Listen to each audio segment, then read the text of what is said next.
लमजुङ जिल्लाको ल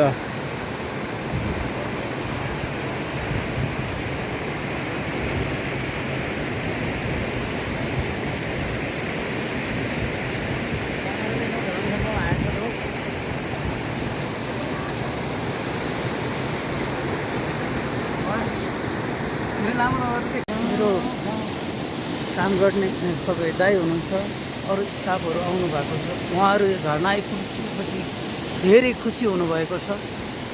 बोलेरोले धन्न धन्न लिएर आएको छ। बोलेरोको सफर छ। हामीहरू केदार दाइ हुनुहुन्छ, उहाँ हुनुहुन्छ, उहाँहरू काम गर्न आउनु भएको छ। यहाँ सँगै मेरो टिममा सबै मेरो टिममा हुनुहुन्छ। हामी त्यहाँ रमाइलो गर्नेछौँ, इन्जोय गर्नेछौँ, साथसाथै हामी त्यहाँ काम पनि गर्नेछौँ। झर्ना छ यो के छैन नेपालमा। यो चाहिँ लमजुङ जिल्लाको है,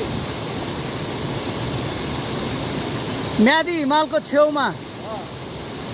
हामी नजिकै म्यादी हिमालको अब हामी आधा घन्टा हिँड्यो भने पुग्छौँ।